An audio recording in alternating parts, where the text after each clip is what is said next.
ಈ ಕಾರ್ಯಕ್ರಮದ ಪ್ರಾಯೋಜಕರು ನಿಮ್ಮ ಆರೋಗ್ಯದ ಬಗ್ಗೆ ಕಾಳಜಿ ಹೊಂದಿರುವ ಅತ್ಯುತ್ತಮ ಗುಣಮಟ್ಟದ ಮಸಾಲೆಗಳು SK Hind food products. Eat healthy, stay healthy. ದೇಹಕ್ಕೆ ಆರೋಗ್ಯ, ಮನಸ್ಸಿಗೆ ಉಲ್ಲಾಸ ನೀಡಬಲ್ಲ ಹನಾಪಾನೀಯಗಳು, ನೈಸರ್ಗಿಕ ಶಕ್ತಿ, ಸರಿ ಸಾಟಿ ಇಲ್ಲದ ರುಚಿ. ಪ್ರೈಮ್ ನ್ಯೂಸ್ಗೆ ಸ್ವಾಗತ. ನಾನು ಪವಿತ್ರ ಗೌಡ. ಮೊದಲಿಗೆ ಹೆಡ್ಲೈನ್. ಬಿಜೆಪಿ ಆರ್ಎಸ್ಎಸ್ನ ರಾಜಕೀಯ ಪಕ್ಷ ಮುಖವಾಡ ಎಂದು ಜನರಿಗೆ ಗೊತ್ತಿದೆ. ದ್ವೇಷದ ರಾಜಕಾರಣ ಮಾಡುವುದೇ ಬಿಜೆಪಿಯವರ ಕೆಲಸ. ಸಿಎಂ ಸಿದ್ದರಾಮಯ್ಯ ವಾಗ್ದಾಳಿ. ಬಿಜೆಪಿ ಕಾರ್ಯಕರ್ತರ ಮೇಲೆ ಹಲ್ಲೆ ಪ್ರಕರಣ ಸಂಬಂಧ ಪಾಕಿಸ್ತಾನದ ಕೊನ್ನೆಗಳನ್ನ ಖಾದರ್ ಅವರೇ ಗಡೀಪಾರು ಮಾಡಿಸಲಿ. ಪರಿಷತ್ ಸದಸ್ಯ ಸಿಟಿ ರವಿ ಆಕ್ರೋಶ. ಎನ್ಡಿಎ ಸರ್ಕಾರದ ತಳಪಾಯವೇ ಸರಿಯಿಲ್ಲ, ಯಾವಾಗ ಬೇಕಾದರೂ ಬೀಳಬಹುದು. ಕಾಂಗ್ರೆಸ್ ರಾಷ್ಟ್ರೀಯ ಅಧ್ಯಕ್ಷ ಮಲ್ಲಿಕಾರ್ಜುನ್ ಖರ್ಗೆ ಹೇಳಿಕೆ. ಕಾನೂನು ಎಲ್ಲರಿಗೂ ಒಂದೇ, ಪ್ರಭಾವಿಗಳಾಗಿದ್ರೂ ತಪ್ಪಿತಸ್ಥರಿಗೆ ಶಿಕ್ಷೆಯಾಗಲಿದೆ. ಸಿಪಿ ಯೋಗೇಶ್ವರ ಹೇಳಿಕೆಗೆ ತಿರುಗೇಟು ನೀಡಿದ ಎಂಬಿ ಪಾಟೀಲ್. ದೇವೇಗೌಡರ ಕುಟುಂಬವನ್ನ ಮುಗಿಸಿ ಆಯಿತು, ಈಗ ಬಿಎಸ್ವೈ ಕುಟುಂಬ ನಾಶಕ್ಕೆ ಕೈ ಯತ್ನ. ಸಚಿವ ಎಸ್ಟಿ ಕುಮಾರಸ್ವಾಮಿ ಟೀಕೆ. ದ್ವೇಷದ ರಾಜಕಾರಣ ಮಾಡುವುದೇ ಬಿಜೆಪಿಯವರ ಕೆಲಸ. ನನ್ನ ಮೇಲೆ ಶಿವಕುಮಾರ್ ಹಾಗೂ ರಾಹುಲ್ ಗಾಂಧಿ ಮೇಲೆ ಪ್ರಕರಣ ದಾಖಲಿಸಿದ್ದಾರೆ. ಅದನ್ನ ಏನೆಂದು ಕರೆಯಬೇಕು ಎಂದು ಮುಖ್ಯಮಂತ್ರಿ ಸಿದ್ದರಾಮಯ್ಯ ಬಿಜೆಪಿ ವಿರುದ್ಧ ಗುಡುಗಿದ್ದಾರೆ. ದ್ವೇಷದ ರಾಜಕಾರಣ ಮಾಡುವುದೇ ಬಿಜೆಪಿಯವರ ಕೆಲಸ.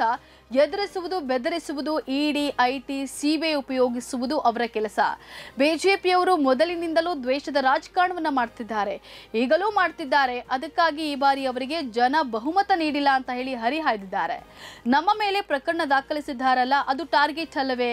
ದಿಲ್ಲಿ ಮುಖ್ಯಮಂತ್ರಿ ಅರವಿಂದ್ ಕೇಜ್ರಿವಾಲ್ ಅವರನ್ನ ಜೈಲಿಗೆ ಕಳಿಸಿದ್ರಲ್ಲ, ಅದನ್ನ ದ್ವೇಷದ ರಾಜಕಾರಣ ಅಂತ ಹೇಳಿ ಕರೆಯಬೇಕೆ, ಪ್ರೀತಿ ರಾಜಕಾರಣ ಅಂತ ಹೇಳಿ ಕರೆಯಬೇಕೆ ಅಂತ ಹೇಳಿ ಪ್ರಶ್ನೆಯನ್ನ ಮಾಡಿದ್ದಾರೆ. ಪಾಕಿಸ್ತಾನದ ಕುನ್ನಿಗಳೇ ಎಂದಿದ್ದಕ್ಕೆ ಪ್ರಚೋದನೆಯಾಗಿದ್ರೆ ಅಂಥವರನ್ನ ಪಾಕಿಸ್ತಾನಕ್ಕೆ ಗಡೀಪಾರು ಮಾಡಿ ಹೊರಗಿನವರ ಹಸ್ತಕ್ಷೇಪ ಬೇಡ ಎಂದು ವಿಧಾನಸಭಾಧ್ಯಕ್ಷ ಯುಟಿ ಖಾದರ್ ಹೇಳಿಕೆಯನ್ನು ನೀಡಿದ್ದಾರೆ. ಹಾಗಾದ್ರೆ ಅವರೇ ಮುಂದಾಗಿ ಪಾಕಿಸ್ತಾನದ ಕುನ್ನಿಗಳನ್ನ ಗಡೀಪಾರು ಮಾಡಿಸಲಿ ಎಂದು ಪರಿಷತ್ ಸದಸ್ಯ ಸಿಟಿ ರವಿ ಆಕ್ರೋಶವನ್ನು ವ್ಯಕ್ತಪಡಿಸಿದ್ದಾರೆ. ಸುದ್ದಿಗಾರರೊಂದಿಗೆ ಮಾತನಾಡಿದ ಅವರು, ಬೋಳಿಯಾರ್ನಲ್ಲಿ ಬಿಜೆಪಿ ವಿಜಯೋತ್ಸವದ ವೇಳೆ ಬಿಜೆಪಿ ಕಾರ್ಯಕರ್ತರ ಮೇಲೆ ಮುಸ್ಲಿಮರಿಂದ ಹಲ್ಲೆ ಪ್ರಕರಣಕ್ಕೆ ಸಂಬಂಧಿಸಿ ಹೇಳಿಕೆಯನ್ನು ನೀಡಿದ್ದಾರೆ. ಭಾರತ್ ಮಾತಾ ಕಿ ಜೈ ಎನ್ನುವುದನ್ನ ಸಹಿಸಲಾಗುವುದು ಎಂದ್ರೆ ಏನರ್ಥ? ಪಾಕಿಸ್ತಾನದ ಕುನ್ನಿಗಳೇ ಎನ್ನುವುದನ್ನ ತಮಗೆ ಎಂದು ಕೆಲವರು ಅರ್ಥೈಸಿಕೊಂಡಿದ್ದು ಯಾಕೆ ಅಂತ ಹೇಳಿ ಪ್ರಶ್ನೆಯನ್ನ ಮಾಡಿದ್ದಾರೆ. ನರೇಂದ್ರ ಮೋದಿ ನೇತೃತ್ವದ ಎನ್ಡಿಎ ಸರ್ಕಾರ ತಪ್ಪಾಗಿ ರಚನೆಯಾಗಿದ್ದು ಇದು ಯಾವಾಗ ಬೇಕಾದರೂ ಬೀಳಬಹುದು ಎಂದು ಕಾಂಗ್ರೆಸ್ ರಾಷ್ಟ್ರೀಯ ಅಧ್ಯಕ್ಷ ಮಲ್ಲಿಕಾರ್ಜುನ್ ಖರ್ಗೆ ಹೇಳಿದ್ದಾರೆ. ಈ ಕುರಿತು ಹೇಳಿಕೆ ನೀಡಿದ ಅವರು, ಅಧಿಕಾರಕ್ಕೆ ಬಂದಿರುವ ಎನ್ಡಿಎ ಸರ್ಕಾರ ತಪ್ಪಾಗಿ ರಚನೆಯಾಗಿದೆ. ಪ್ರಧಾನಿ ಮೋದಿಗೆ ಜನಾದೇಶವಿಲ್ಲ. ಇದು ಅಲ್ಪಸಂಖ್ಯಾತ ಸರ್ಕಾರವಾಗಿದ್ದು ಯಾವಾಗ ಬೇಕಾದರೂ ಬೀಳಬಹುದು.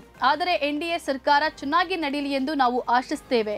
ಆದರೆ ಪ್ರಧಾನಿ ಮೋದಿ ಅವರು ಸರ್ಕಾರ ಸುಗಮವಾಗಿ ನಡೆಯಲು ಬಿಡೋದಿಲ್ಲ. ದೇಶವನ್ನ ಬಲಪಡಿಸಿ ನಾವು ನಮ್ಮ ಕಡೆಯಿಂದ ಸಹಕರಿಸುತ್ತೇವೆ ಅಂತ ಹೇಳಿಕೊಂಡಿದ್ದಾರೆ. ಚನ್ನಪಟ್ಟಣ ವಿಧಾನಸಭಾ ಉಪಚುನಾವಣೆಯಲ್ಲಿ ಕಾಂಗ್ರೆಸ್ ಅಚ್ಚರಿ ಅಭ್ಯರ್ಥಿ ಜೈಲು ಪಾಲಾಗಿದ್ದಾರೆ ಎಂದು ಸಿಪಿ ಯೋಗೇಶ್ವರ ಹೇಳಿಕೆ ಸರಿಯಲ್ಲ. ಹಾಸನದಲ್ಲಿ ಪ್ರಜ್ವಲ್ ಸಂಸದರಾಗಿರಲಿಲ್ವೇ ಎಂದು ಕೈಗಾರಿಕಾ ಸಚಿವ ಎಂಬಿ ಪಾಟೀಲ್ ತಿರುಗೇಟನ್ನು ನೀಡಿದ್ದಾರೆ. ಪತ್ರಕರ್ತರೊಂದಿಗೆ ಮಾತನಾಡಿದ ಅವರು, ಉಪಮುಖ್ಯಮಂತ್ರಿ ಡಿಕೆ ಶಿವಕುಮಾರ್, ಮಾಜಿ ಸಂಸದ ಡಿಕೆ ಸುರೇಶ್ ಸಹೋದರರು ಚಿತ್ರನಟ ದರ್ಶನ್ ಅವರನ್ನ ಕಾಂಗ್ರೆಸ್ ಅಭ್ಯರ್ಥಿ ಮಾಡುವ ಚಿಂತನೆ ನಡೆಸಿದ್ದರೆಂಬ ವಿಷಯ ನನ್ನ ಗಮನಕ್ಕಿಲ್ಲ. ಇಷ್ಟಕ್ಕೂ ದರ್ಶನ್ ಹತ್ಯೆ ಪ್ರಕರಣದ ಆರೋಪಿ ಆಗುವ ಮುನ್ನ ಇಂತಹ ವಿಷಯ ಚರ್ಚೆಯಾಗಿದ್ರೆ ತಪ್ಪೇನಿದೆ?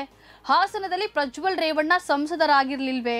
ಸ್ಪರ್ಧೆಯ ಬಳಿಕ ಅವರ ವಿರುದ್ಧ ದೂರು ಕೇಳಿ ಬರಲಿಲ್ವೇ ಅಂತ ಹೇಳಿ ಬಿಜೆಪಿ ಮುಖಂಡ ಸಿಪಿ ಯೋಗೇಶ್ವರ್ ಹೇಳಿಕೆಗೆ ತಿರುಗೇಟನ್ನ ನೀಡಿದ್ದಾರೆ.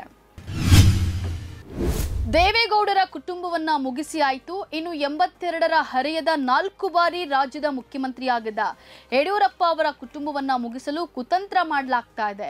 ಆದರೆ ಈ ಯತ್ನ ಫಲಿಸದೆ ರಾಜ್ಯದಲ್ಲಿ ಕಾಂಗ್ರೆಸ್ ಸರ್ವನಾಶವಾಗಲಿದೆ ಎಂದು ಕೇಂದ್ರದ ಬೃಹತ್ ಉದ್ಯಮ ಮತ್ತು ಉಕ್ಕು ಖಾತೆಯ ಸಚಿವ ಎಸ್ಟಿ ಕುಮಾರಸ್ವಾಮಿ ಕಟುವಾಗಿ ಟೀಕಿಸಿದ್ದಾರೆ. ಫೆಬ್ರವರಿಯಲ್ಲಿ ನೀಡಿದ್ದ ದೂರಿನ ಸಂಬಂಧ ಈವರೆಗೆ ಏನೂ ಮಾಡದೆ ಈಗ ಜಾಮೀನು ರಹಿತ ವಾರೆಂಟ್ ಜಾರಿ ಮಾಡಲಾಗಿದೆ. 4 ತಿಂಗಳಿನಿಂದ ಏನು ಮಾಡ್ತಿದ್ರು ಎಂದು ಪ್ರಶ್ನೆಯನ್ನ ಮಾಡಿದ್ದಾರೆ. ಬಿಎಸ್ವೈ ವಿರುದ್ಧ ಕಾಂಗ್ರೆಸ್ ಸೇಡಿನ ರಾಜಕಾರಣ ಮಾಡ್ತಾ ಇದೆ. ಯಡಿಯೂರಪ್ಪ ಅವರ ವ್ಯಕ್ತಿತ್ವಕ್ಕೆ ಮಸಿ ಬಳಿಯುವ ಕೆಲಸ ಮಾಡಲಾಗ್ತಾ ಇದೆ. ಆದರೆ ಈ ಪ್ರಯತ್ನ ಫಲಪ್ರದ ಆಗೋದಿಲ್ಲ ಅಂತ ಹೇಳಿ ಕುಮಾರಸ್ವಾಮಿ ವಾಗ್ದಾಳಿ ನಡೆಸಿದ್ದಾರೆ. ಇವೆಷ್ಟು ಈ ಕ್ಷಣದ ನ್ಯೂಸ್ ಅಪ್ಡೇಟ್ಸ್. ಸಮಾಜಕ್ಕಾಗಿ ನೋಡ್ತಾ ಇರಿ ಕನ್ನಡ ಒನ್ ನ್ಯೂಸ್. ನಮಸ್ಕಾರ.